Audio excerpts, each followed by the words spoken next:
ನಮಸ್ತೆ ಎಲ್ಲರಿಗೂ. ಇವತ್ತು ನಾನು ಹುರುಳಿಕಾಳು ರಸಂ ಮಾಡೋದು ಹೇಗೆ ಅಂತ ತಿಳಿಸ್ಕೊಡ್ತಾ ಇದ್ದೀನಿ. ಇಲ್ಲಿ ನೋಡಿ, ನಾನು ಒಂದು ಬೌಲ್ಗೆ 2ರಿಂದ 3 ಟೇಬಲ್ ಸ್ಪೂನಷ್ಟು ಹುರುಳಿಕಾಳು ತೊಗೊಂಡಿದ್ದೀನಿ. ಒಂದು ಸ್ವಲ್ಪ ಹುಣಸೆಹಣ್ಣನ್ನ ನೆನೆ ಇಟ್ಟಿದ್ದೆ. ಈ ಹುರುಳಿಕಾಳನ್ನ ನಾವು ಸ್ವಲ್ಪ ಫ್ರೈ ಮಾಡ್ಕೊಂಡು ಬಿಡೋಣ. ಇಲ್ಲಿ ನೋಡಿ, ಫ್ರೈ ಮಾಡೋಕ್ಕೆ ಇಟ್ಕೊಂಡಿದ್ದೀನಿ. ಇದನ್ನು ಮೀಡಿಯಮ್ ಫ್ಲೇಮಲ್ಲಿ ನೀವು ಸ್ವಲ್ಪ ಫ್ರೈ ಮಾಡ್ಕೋಬೇಕಾಗುತ್ತೆ. ಇದು ಒಂಚೂರು ಕಂದು ಬಣ್ಣ ಬರಬೇಕು ಮತ್ತು ಸ್ಮೆಲ್ ಕೂಡ ಚೆನ್ನಾಗಿ ಬರುತ್ತೆ. ಸ್ವಲ್ಪ ಫ್ರೈ ಆದಮೇಲೆ ಅಲ್ಲಿವರೆಗೂ ಇದನ್ನ ಹುರ್ಕೋಬೇಕಾಗತ್ತೆ. ಮತ್ತು ಇದು ಕೆಂಪಗಾದಮೇಲೆ ಇದನ್ನ ಆಫ್ ಮಾಡಿ ತಣ್ಣಗಾಗಕ್ಕೆ ಬಿಡಬೇಕು.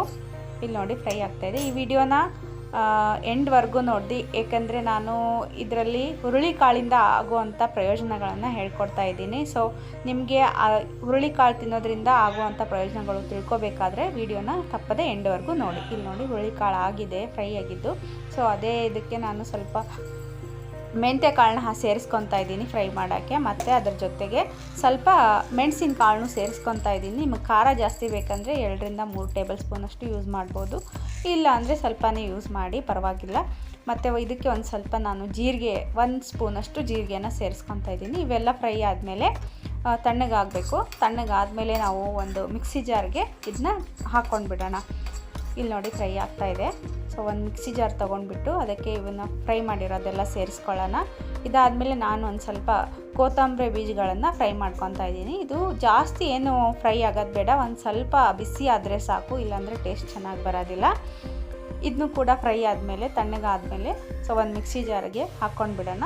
ಇಲ್ಲಿ ನೋಡಿ, ಹಾಕ್ಕೊಂಡಿದ್ದೀನಿ ನಾನು ಎಲ್ಲನೂ ಫ್ರೈ ಮಾಡ್ಕೊಂಡಿರೋದೆಲ್ಲನೂ ಹಾಕ್ಕೊಂಡಿದ್ದೀನಿ. ಮತ್ತು ಇದಕ್ಕೆ ಹುರುಳಿಕಾಳನ್ನು ಸೇರಿಸ್ಕೊಂಡು ಬಿಡೋಣ. ಇಲ್ಲಿ ನೋಡಿ, ಇದು ಪೂರ್ತಿಯಾಗಿ ಕಂಪ್ಲೀಟಾಗಿ ತಣ್ಣಗಾದಮೇಲೆ ಮಿಕ್ಸಿ ಜಾರ್ಗೆ ಹಾಕ್ಕೊಂಡಿದ್ದೀನಿ. ಇದನ್ನೆಲ್ಲ ಸೇರಿಸಿ ನಾನು ಪೌಡ್ರಾಗಿ ಮಾಡ್ಕೊಂಡಿದ್ದೀನಿ. ಇದು ಕಂಪ್ಲೀಟಾಗಿ ಪೌಡ್ರ್ ಆದಮೇಲೆ ಸೊ ಇದಕ್ಕೆ ನಾನು ಶುಂಠಿ ಮತ್ತು ಬೆಳ್ಳುಳ್ಳಿನ ಸೇರಿಸ್ಕೊತಾ ಇದ್ದೀನಿ. ಮತ್ತು ಅದರ ಜೊತೆಗೆ ನೆನೆಸಿಟ್ಟಿರೋ ಹುಣಸೆಹಣ್ಣು ಹಾಕ್ಕೊತಾ ಇದ್ದೀನಿ. ಮತ್ತು ಹುಣಸೆಹಣ್ಣು ನೀರನ್ನು ಕೂಡ ಇದಕ್ಕೆ ಬೆರೆಸ್ಕೊತೀನಿ ಒಂದು ಸ್ವಲ್ಪ.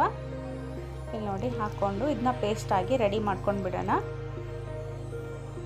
ಕಂಪ್ಲೀಟಾಗಿ ರುಬ್ಕೊಂಡ್ಮೇಲೆ ಇಲ್ಲಿ ನೋಡಿ, ನಾನು ಒಗ್ಗರಣೆಗೆ ಅಂತ ಸ್ವಲ್ಪ ಕರಿಬೇವು ಸೊಪ್ಪು ತೊಗೊಂಡಿದ್ದೆ, ಮತ್ತು ಹಾಫ್ ಈರುಳ್ಳಿ ಹೆಚ್ಚಿಟ್ಕೊಂಡಿದ್ದೀನಿ, ಮತ್ತು ಒಂದು ಹಸಿಮೆಣಸಿನ್ಕಾಯಿನ ಕಟ್ ಮಾಡಿಟ್ಕೊಂಡಿದ್ದೀನಿ. ನಿಮಗೆ ಖಾರ ಜಾಸ್ತಿ ಬೇಕು ಅಂದರೆ ಇನ್ನೊಂದೆರಡು ಮೆಣಸಿನ್ಕಾಯಿನೂ ಸೇರಿಸ್ಕೋಬೋದು. ಇಲ್ಲಿ ನಾನು ಒಂದು ಪಾತ್ರೆಗೆ 2ರಿಂದ 3 ಟೇಬಲ್ ಸ್ಪೂನ್ ಆಗೋಷ್ಟು ಆಯಿಲ್ನ ಹಾಕ್ಕೊಂಡಿದ್ದೀನಿ.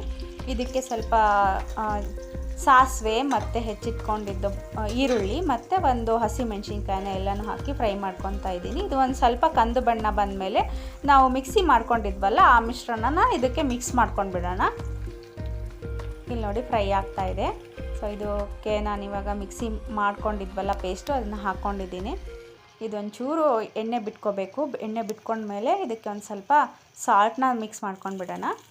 ಇಲ್ಲಿ ನೋಡಿ, 1 ಟೇಬಲ್ ಸ್ಪೂನಷ್ಟು ಸಾಲ್ಟು ಮತ್ತು ಒಂದು ಸ್ವಲ್ಪ ಅರಿಶಿನ ಪುಡಿ, ಮತ್ತು ಇದೆಲ್ಲ ಹಾಕಿ ಮಿಕ್ಸ್ ಆದಮೇಲೆ ನಾನಿಲ್ಲಿ 1ರಿಂದ 1.5 ಗ್ಲಾಸಷ್ಟು ನೀರು ಹಾಕ್ಕೊಂಡಿದ್ದೀನಿ. ಮತ್ತು ಇದಕ್ಕೆ ಇವಾಗ ನಾನು ಕರಿಬೇವು ಸೊಪ್ಪನ್ನ ಹಾಕ್ತಾಯಿದ್ದೀನಿ. ಈ ಥರ ಮಾಡೋದ್ರಿಂದ ರಸಂ ಸ್ವಲ್ಪ ಟೇಸ್ಟ್ ಚೆನ್ನಾಗಿ ಬರುತ್ತೆ. ಒಗ್ಗರಣೆ ಹಾಕಿದರೆ ಅಷ್ಟೊಂದು ಚೆನ್ನಾಗಿ ಬರೋಲ್ಲ, ಬಟ್ ನೀರು ಹಾಕಿದ್ರೆ ಮೇಲೆ ಬೆಲ್ಲನ ಸೇರಿಸ್ಕೊಂಡಿದ್ದೀನಿ. ಬೆಲ್ಲ ಆಪ್ಷನಲ್, ಇಷ್ಟ ಬೇಕು ಅಂದರೆ ಇದಕ್ಕೆ ಹಾಕ್ಕೊಂಡು ಆಗಿದೆ. ಒಂದು ಸರ್ವಿಂಗ್ ಬೋಲ್ಗೆ ಹಾಕ್ಕೊಂಡಿರೋಣ. ಒಂದು ಸರ್ವಿಂಗ್ ಬೋಲ್ಗೆ ಹಾಕ್ಕೊಂಡು ಹುರುಳಿಕಾಳು ದೇಹಕ್ಕೆ ತಂಪು ಮತ್ತು ಕಿಡ್ನಿ ಸ್ಟೋನ್ ಆಗೋರು ಇದನ್ನ ನಿಯಮಿತವಾಗಿ ಯೂಸ್